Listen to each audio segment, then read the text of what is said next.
आप कुर्सी पे विराजेंगे। कुर्सी कुर्सी आप जी, आप मोहन भागवत जी हैं, राष्ट्रीय स्वयंसेवक के अभी संघ प्रमुख हैं महाराज जी। इधर इधर लगा। एक आसन भी इस पे बिछा दे। एक आसन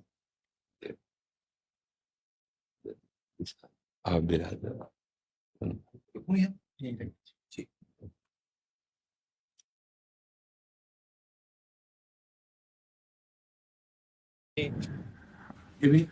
हाँ, पहना दीजिए। राधा राधा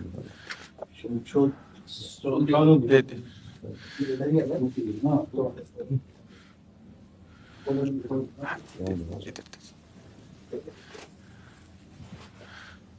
आप विराजिए। माला ऐसे रहने दीजिए, बैठ हम से अपनी शिव जी को प्रणाम विराज। हाँ, और किसी को कुर्सी की आवश्यकता हो तो मंगा लें, अगर जमीन में बैठना है। बैठ जाए। मेरा ही क्यों घुटने का जगह है जी महाराज जी, बस दर्शन करने थे। आपकी बात वीडियो पर सुनी तो लगा एक बार देख लेना चाहिए। चाह मिटी चिंता गई मनुआ बेपरवाह, ऐसे लोग कम देखने को मिलते। देखो, अपने लोगों का जन्म जो भगवान ने दिया है ना, ये सिर्फ सेवा के लिए दिया है। व्यवहारिकी सेवा और आध्यात्म की सेवा, ये दोनों सेवाएं अति अनिवार्य हैं। केवल व्यवहारिकी सेवा ही होती रहे, हम अपने भारतवासियों को अगर हम परम सुखी करना चाहते हैं तो केवल वस्तु और व्यवस्था से नहीं कर सकते, उनका बौद्धिक स्तर सुधरना चाहिए। आज हमारे समाज का बौद्धिक स्तर गिरता चला जा रहा है, बहुत चिंता का विषय है। हम सुविधाएं दे देंगे, हम विविध प्रकार की भोग सामग्रियां दे देंगे, लेकिन उनके हृदय की जो मलिनता है, जो हिंसात्मक वृत्ति है, जो अपवित्र बुद्धि है, ये जब तक ठीक नहीं होगी तब तक हमारा देश धार्मिक देश है, हमारे यहाँ धर्म की प्रधानता है। तो इसी बात को बार बार हम सबसे निवेदन करते हैं कि ये जो हमारी नई पीढ़ी है, इसी से हमारे राष्ट्र की रक्षा करने वाले प्रकट होते हैं। जो विद्यार्थी जन है, उन्हीं में कोई एमएलए बनता है, उन्हीं में कोई सांसद बनता है, उन्हीं में कोई मुख्यमंत्री बनता है, उन्हीं में कोई राष्ट्रपति या प्रधानमंत्री उन्हीं में अपने लोग भी सब थे। अब हमारी शिक्षा केवल आधुनिकता का स्वरूप लेती जाए और व्यभिचार प्रवृत्ति, व्यसन प्रवृत्ति, हिंसा प्रवृत्ति, ये नई पीढ़ी में देखकर बहुत असंतोष हृदय में होता है। इसीलिए कितनी भी शरीर में पीड़ा हो, हम प्रयास करते हैं जितने से जितने सामने हमारे भगवत स्वरूप जन आते हैं, पहले बुद्धि शुद्ध होनी चाहिए। मय्ये वो मन आदत्स्व मई बुद्धि निवेश है, तो निवशिष्यति मय्ये वो अत ऊर्ध्वम न संशया, तू मेरे में ही निवास करेगा, अर्थात भगवदानंद में। अविनाशी जीव कभी भोग विलास में तृप्त हो ही नहीं सकता। हम अगर अपने राष्ट्र की विशेष सेवा, तो हमारे धर्म का परिचय, जैसे आप जन करते हैं, धर्म का हमारा क्या स्वरूप है, हमारे जीवन का लक्ष्य क्या है। हमें जितना राम जी प्रिय हैं, कृष्ण जी प्रिय हैं, उतने ही भारत देश हमारे लिए प्रिय है। जैसे राम भक्त कृष्ण भक्त, वैसे हमारे भारत देश का हर जन जन हमारा आदरणीय और पूजनीय। पर अब जो मानसिकताएं बन रही हैं, वो हमारे धर्म और हमारे देश के लिए लाभदायक नहीं होंगे। व्यसन का इतना बढ़ता स्वरूप, व्यभिचार का इतना बढ़ता स्वरूप, हिंसा का इतना बढ़ता स्वरूप, ये बहुत ही विपत्तिजनक है।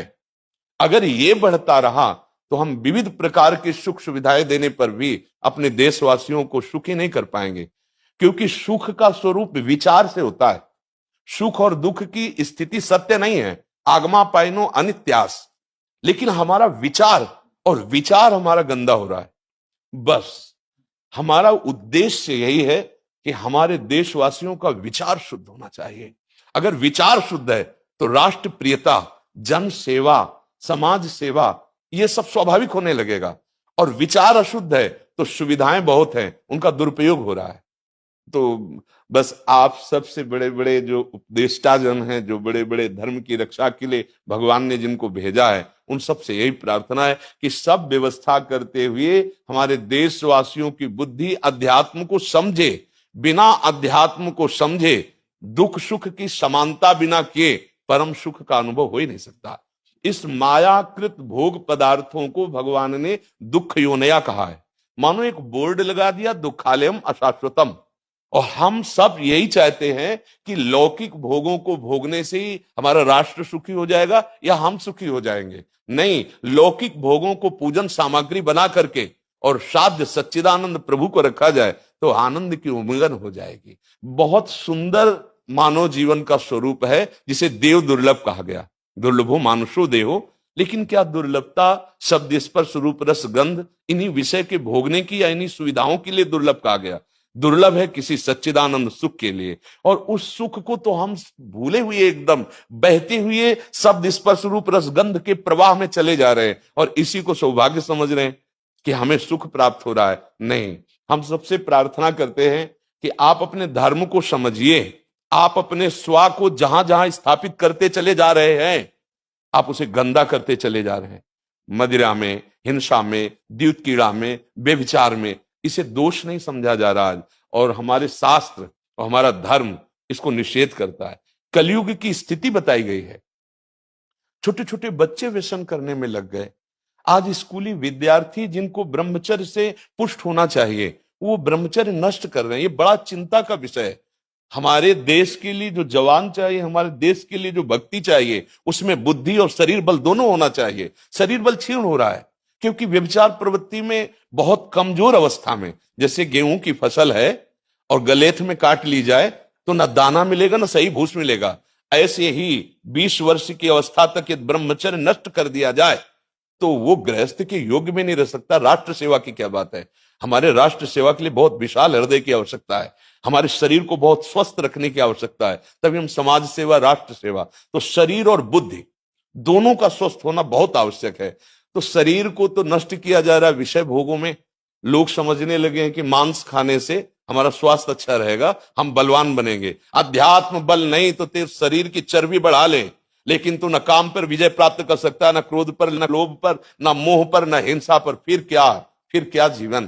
तो इसीलिए हमारा बार बार हृदय में सबसे प्रार्थना, जिस संत भगवान भी आते हैं, कि देखो इस समय आवश्यकता विचार शुद्ध करने की है, आहार शुद्ध करने की है, आचरण शुद्ध करने की है। हमारे देश ने चरित्र की पूजा की है। रावण किसी बात में कम नहीं था। आज भी कोई शिव अगर अभिषेक होता है तो तांडव स्तोत्र उसी का गाया जाता है। जटाटवी गलत ज्वल प्रवाह पावित स्थले। ऐसा विद्वान और ऐसा बलवान जो 20 बार जैसे झूला आराध्य देव को झुलाया जाए, ऐसे महादेव सहित पार्वती को बाजुओं पे झुलाया, वो महाबली चरित्रहीन हो गया तो अपने देशवासियों ने राक्षस कह दिया उसको। चरित्र, आज हम चरित्र पर ध्यान ही नहीं दे रहे। चरित्र बेचना मतलब कोई समझ में नहीं आ रहा। छोटे छोटे बच्चे चरित्रहीन हो रहे हैं। हमारा राष्ट्र संकट में पड़ जाएगा अगर हमारे बच्चे व्यवस्थित नहीं हुए, उनकी बुद्धि शुद्ध नहीं हुई, उनका स्वास्थ्य ठीक नहीं रहा। कौन आगे चल करके है? यही पीढ़ी तो है ना, इन्हीं में से तो निकलते हैं हमारे राष्ट्र भक्त, भगवत भक्त, देश सेवी। तो सबसे ये प्रार्थना है कि हमारे नई पीढ़ी को सुधारा जाए, उनकी मानसिकता, उनका बौद्धिक स्तर सुधरे, क्योंकि भगवान ने हमें सेवा के लिए भेजा है सबको। चाहे जितना एकांत गुफा में भजन करे, उसकी भजन की सिद्धि समाज सुधार में लगेगी। अगर समाज सुधार में नहीं हुई तो खास बात नहीं हुई। अपना उद्धार कर लेना कोई खास बात नहीं है। खास बात है अपने जीवन को सत्य और तप में तपा करके समाज को प्रदान कर देना। हाँ, विविध प्रकार से हमारे समाज को सुख पहुंचे, इसी में भगवान विराजमान है। बहुनाम जन्म नाम अंते ज्ञानवान माम प्रपद्यते वासुदेवा स्वरमित सम आत्मा सुदुर्लभा। भगवान कहते हैं बहुत जन्मों की आराधना के बाद ऐसा विवेक जागृत होता है, ऐसा ज्ञान प्राप्त होता है कि सबके हृदय मंदिर पर भगवान वासुदेव विराजमान है।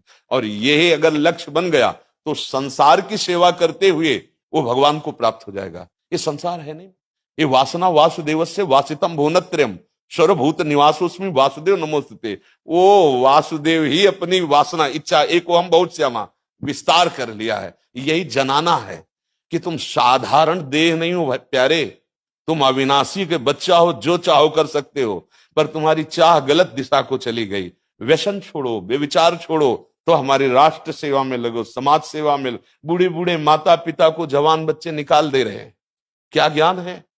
जिस समय हम किसी ज्ञान के योग्य नहीं थे कि अपनी रक्षा नहीं कर, उन्होंने हमारा मल धोया। आज हमें अवस्था उनकी सेवा की। हमारा समाज किस तरह से गिरता जा रहा है। जब बूढ़े जन मिलते हैं ना कि हमें घर से निकाल दिया, हमारे बेटे सेवा नहीं करते, तो लगता है हमारे शास्त्र तक पहुंचना तो बड़ी कठिन बात है। ये मनुष्य की मनुष्यता को भी छोड़ते चले जा रहे हैं, नहीं चले जा रहे। अब जैसे और लोग बहुत से वचन ऐसे, हम आपको ये दे देंगे, हम आपको ये दे दें, उसे होगा क्या?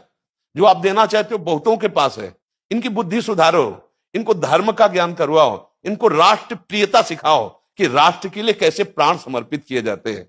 हाँ, अगर ये नहीं हुआ तो सुख सुविधाओं में फिर भोगवृत्ति बढ़ती चली जाएगी और लाभ नहीं मिल पाएगा। परसों नोएडा में मुझे भाषण करना था भारत के विकास पर। जी स्व के आधार पर भारत का, बिल्कुल यही बात मैंने रखी। जी आप लोगों से सुनते वही बोलते जी। और वही करते, जी राष्ट्रीय और व्यक्तिगत चरित्र का। जी बस चिंता ये होती कि हम लोग करते चले जा रहे हैं, आप लोग भी करते चले जा रहे हैं, इतनी बातें बढ़ भी रही है। जी तो प्रयास तो हम करेंगे, निराश तो हम कभी होंगे नहीं, क्योंकि जीना इसी के लिए है, मरना है तो इसी के साथ मरना है। परंतु क्या होगा, ऐसी चिंता मन में आती है, इनके भी मन में आती है, उनके भी, हम सबके मन में रहेगी। जी, इसका उत्तर सीधा ये है कि क्या हम श्री कृष्ण पर भरोसा नहीं करते?